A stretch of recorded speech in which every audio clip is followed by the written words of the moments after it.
Bonjour à tous, nous sommes le vendredi 11 novembre 2022, Yud Zayin du mois de Cheshvan. J'ai vraiment le plaisir de partager avec vous un shiur que j'ai entendu du Rav Forman sur son site web alevbeta.org et qui établit une comparaison a priori surprenante entre l'histoire de la destruction de Sodome et l'expulsion du Gan Eden d'Adam et Ève. A priori, on ne voit pas le rapport entre les deux événements, mais comme vous allez le voir dans quelques minutes, ce parallèle est très clair d'un point de vue littéraire et c'est vraiment une des méthodes préférées du Rav Forman que d'établir des connexions entre des passages différents de la Torah et d'en tirer des enseignements. Mais bien entendu, il ne s'agit pas que s'il y a un mot qui apparaît dans deux passages différents ou deux mots, alors ça ne suffit pas pour établir une connexion, n'est-ce pas, tout au moins duquel on peut tirer un sens. Et vous allez voir que, en fait, ces deux passages sont véritablement liés. Et avant de partager avec vous un écran que j'ai fait et qui résume les parallèles en question, je voudrais vous lire d'abord en hébreu et ensuite en français la traduction, la fin de l'histoire du Gan Eden, donc l'expulsion de Adam et Chava. C'est dans le 3e chapitre de Bereshit, au verset 22. ויאמר אדוני אלוהים, הן האדם היה כאחד ממנו לדעת טוב ורע, ועתה פן ישלח ידו ולקח גם מעץ החיים, ואכל וחי לעולם. וישלחהו אדוני אלוהים מגן עדן, לעבוד את האדמה אשר לוקח משם. ויגרש את האדם, וישכן מקדם לגן עדן, את הקירובים, את להט החרב המתהפכת, לשמור את דרך עץ החיים. 3 versets qui sont traduits comme ça. Je prends la Torah, et donc je suppose que c'est la traduction du rabbinat. L'Éternel Dieu dit, voici l'homme devenu comme l'un de nous en ce qu'il connaît le bien et le mal. Et maintenant, il pourrait étendre sa main et cueillir aussi du fruit de l'arbre de vie. Il en mangerait et vivrait à jamais. Et l'Éternel Dieu le renvoya du jardin d'Éden pour cultiver la terre d'où il avait été tiré. Il chassa l'homme et il posta en avant du jardin d'Éden les chérubins avec la lame de l'épée flamboyante pour garder le chemin de l'arbre de vie. Fin de ce passage et du verset. Et maintenant, d'abord je propose, pour que ce soit plus facile, que vous preniez la paracha Vayera, et c'est le chapitre 19, où il y a l'histoire de Sodome, de la destruction de Sodome. Et je fais un tout petit stop pour partager l'écran que j'ai préparé avec vous, une pause. Et voilà.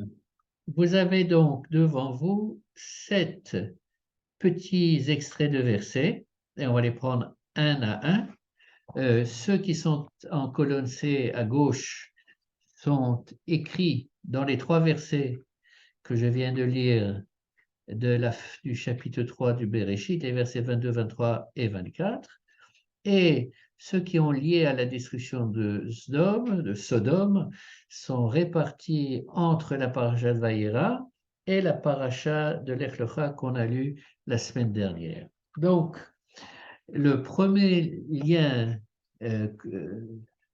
textuel que Rabbi Forman voit, c'est que dans l'expulsion du jardin d'Éden, il est écrit au verset 22, Pen yishlach yado, de peur que l'homme étende sa main, donc et prenne du fruit de l'arbre de vie. Et donc, cette expression de Yishlach, là c'est Pen Yishlach Yado,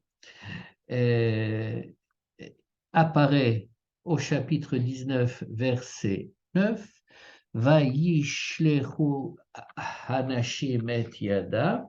Hanashim et Yadam, c'est quand la foule se précipite pour attaquer Lot et prendre les visiteurs, eh bien, les visiteurs prennent Lot par la main et le ramènent sauf à la maison. Donc ça, c'est un premier lien sémantique. Le deuxième, et le suivant, c'est au verset 23 de Bereshit, du chapitre 3, Vayishlechu Hashem Elohim Migan Eden. C'est-à-dire que là, le verset nous dit que Kadosh Baruch Hu a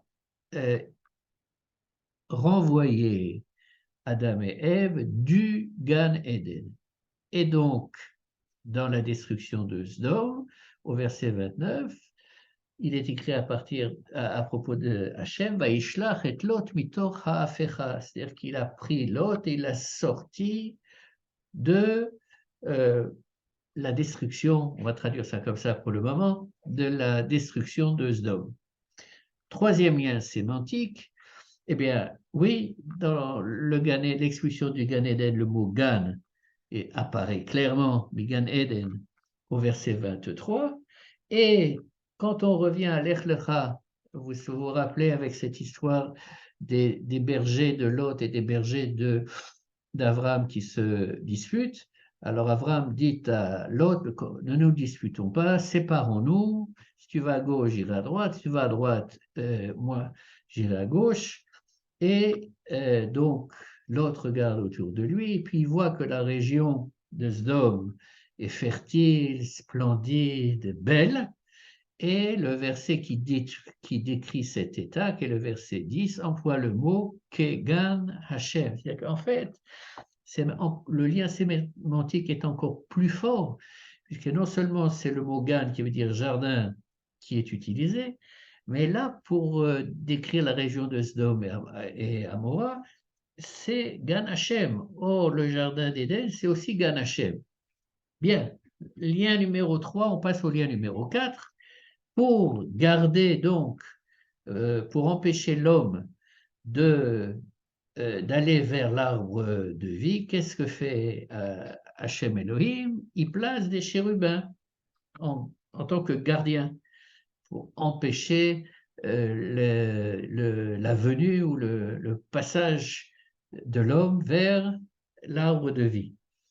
Et le début les chérubins, c'est donc des anges, et le premier verset du chapitre 19, qui est le chapitre qui traite de la destruction de Sodome et d'Amora, Sodome et Gomorrhe, comme on dit en français plus exactement, il est écrit Vayavo Shne Malachim. Malachim, c'est des anges. Donc on a des anges, des chérubins dans l'expulsion du Gan Eden, on a des anges qui sont très actifs pour sauver l'autre et dans la destruction de Sodome. On passe maintenant au lien numéro 5.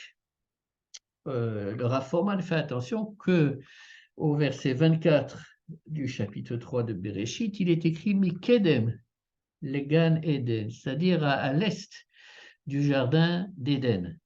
Dans la tradition, cette notion d'Orient a beaucoup de signification. On ne va pas s'étendre là-dessus, mais il se trouve que, sémantiquement parlant, à nouveau dans l'Ech Lecha, quand Lot décide d'aller dans la direction de Sodome et Gomorrhe, il est écrit au verset 11, Vaïssa Lot Mikedem. Encore 2 points, verset 24, cette fameuse épée très très spéciale qu'avaient les chérubins, ve'et lahat. Lahat, c'est la flamme. Et la flamme, le feu, c'est pas ça qui manque dans la destruction de Sodome, puisque Par exemple, le verset 24 du chapitre 19 dit que Dieu fait pleuvoir Gofrid Vaesh, du soufre et du feu sur ces villes. Et finalement, le dernier point, toujours avec cette épée très spéciale, elle a une caractéristique, on l'appelle Acherev Hamit Apechet.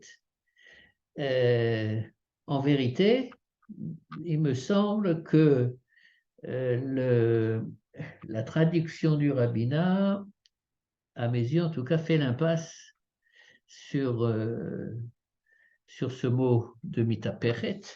Zelahafor, c'est en fait complètement retourner, renverser, là c'est détruire, et à la fin de l'histoire de la destruction de Sdom, comme déjà Lot est sorti de là, il est écrit que Hachem va yeshalach Lot mitoch ha'afecha. Donc c'est encore une fois, c'est la même racine qui est utilisée dans les deux textes. Une petite seconde, il faut que je m'y retrouve maintenant. Voilà. Donc, on peut dire, je pense, que le Rav Forman établit clairement qu'il y a un lien très fort entre l'histoire qui nous est racontée au chapitre 3 de l'expulsion du Gan Eden et la destruction de Sodome et Gomorrhe. Maintenant, c'est bien beau qu'il y ait un lien sémantique, mais s'il y en a un lien, s'il y a des liens, c'est sans doute que cela vient nous enseigner quelque chose, n'est-ce pas? Et c'est ça qu'on doit découvrir et ce que le Rav Forman essaye de nous enseigner. Alors, la première remarque qu'il fait, c'est qu'il y a des points communs entre les deux histoires, en ce sens que dans les deux cas, entre guillemets, un jardin est perdu. Le jardin d'Éden pour Adam et Ève, et ce jardin qui est toute cette région qui était super fertile pour Lot. Et pourquoi est-ce que l'homme ou les habitants de Sodome perdent l'accès à ce jardin? C'est parce qu'ils ont commis une faute. Ça, c'est le point commun principal. Mais il y a quand même des différences majeures. La différence majeure, c'est que Adam et Ève sortent vivants. Ils sont expulsés, puis ils continuent à vivre. Et des générations nous sommes des descendants de Adam et Ève. Tandis que les habitants de Sodome et de Gomorrhe sont totalement détruits. C'est comme s'il y avait une bombe atomique qui était tombée. Donc, le Rav Forman dit que peut-être on peut partir de l'hypothèse ou établir l'hypothèse que à partir du moment où Adam et Ève ont mangé du fruit défendu, il y a un risque que un mauvais chemin s'ensuive et qui aboutisse à une société du type de Sodome. Bon. Maintenant, il pose la question suivante, quelle était en fait la véritable faute des habitants de Sodome et de Gomorrhe? Eh bien, c'est qu'ils ont institutionnalisé le mal. Oui, ils l'ont légalisé. Ils ont établi, imaginons, comment dirais-je, imaginons, aux États-Unis, ils appellent ça un condominium, c'est-à-dire un groupe de villas, oui, ou de maisons très riches qui sont protégées par des murs extérieurs, des gardiens, des caméras, des fils barbelés, chacun sa piscine à l'intérieur, etc. Et tout est fait pour que tout étranger, et en particulier les nécessiteux, ne puissent pas rentrer dans cette partie protégée, n'est-ce pas? Et que les riches puissent jouir sans être dérangés par des pauvres et des gens qui auraient besoin de leur aide. Et il fait remarquer la chose suivante, c'est quand Lot donc invite ces deux anges chez lui, il y a une réaction de tout Sodome. Si vous prenez le verset, je vais vous le lire dans euh, c'est le verset numéro 4 du chapitre 19. Il n'était pas encore couché lorsque les gens de la ville, les gens de Sodome, s'attroupèrent autour de la maison, jeunes et vieux, le peuple entier de tous les coins de la ville. Oui, c'est-à-dire que hommes, femmes, enfants, etc., tous arrivent en groupe pour pour manifester contre Lot. Pourquoi? Parce qu'il a transgressé une des lois fondamentales de Sodome qu'on ne doit pas accepter d'étrangers chez soi. Oui? Donc, l'histoire de Sodome peut venir nous enseigner qu'une société qui institutionnalise le mal va disparaître, ou doit disparaître, ou de destruction interne, ou de destruction externe. Elle n'a pas de raison d'être sur notre terre. Maintenant, ça c'est, comment dirais-je, une vision négative. Oui, c'est-à-dire que de la sortie, de l'expulsion du Jardin d'Éden, il y a une voie qui peut être une voie négative, extrêmement négative, comme celle de Sodome et de Gomorrhe. Mais il peut également y avoir une voie qui est positive.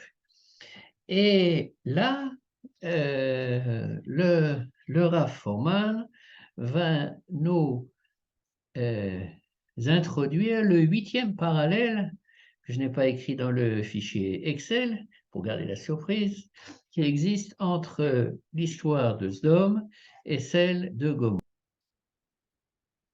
Si on revient à Bereshit et à l'expulsion du Gan Eden, quel est le rôle des chérubins? Ce sont les derniers mots du verset.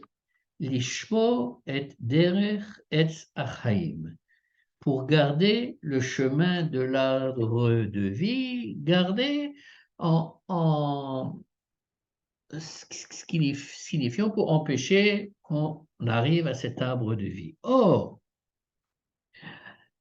dans la paracha, dans Vayera, avant que euh,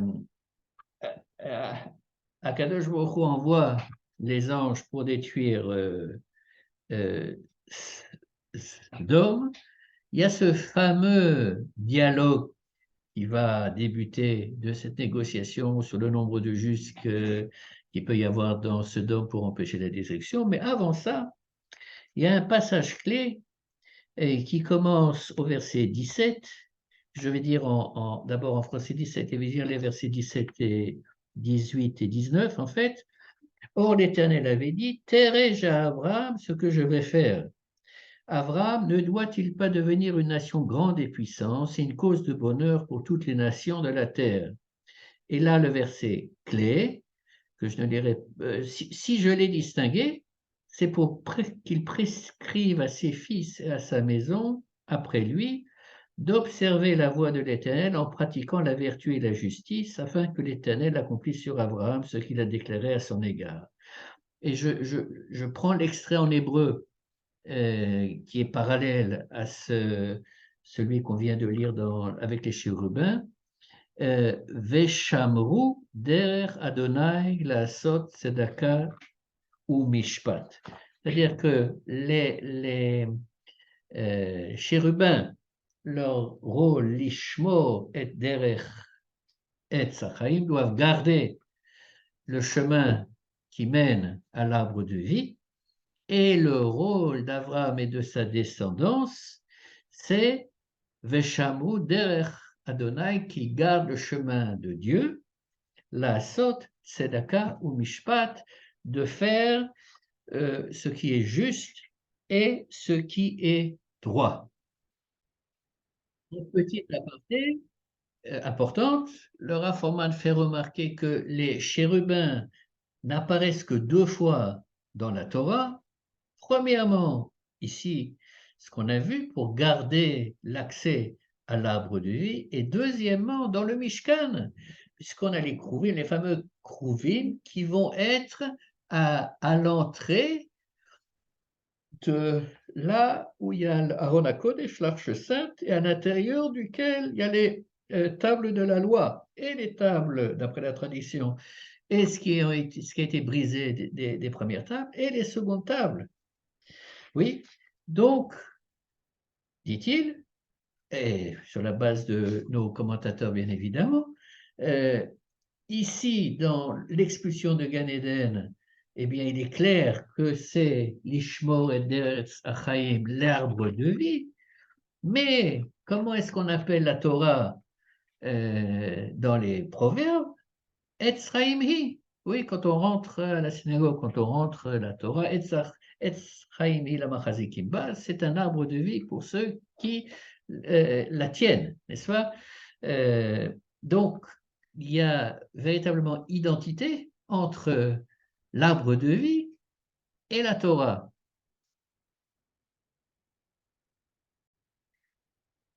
La question que le Rav Forman pose, c'est OK, alors il y a donc identité entre l'arbre de vie et la Torah, très bien. Mais ici, on parle de derech.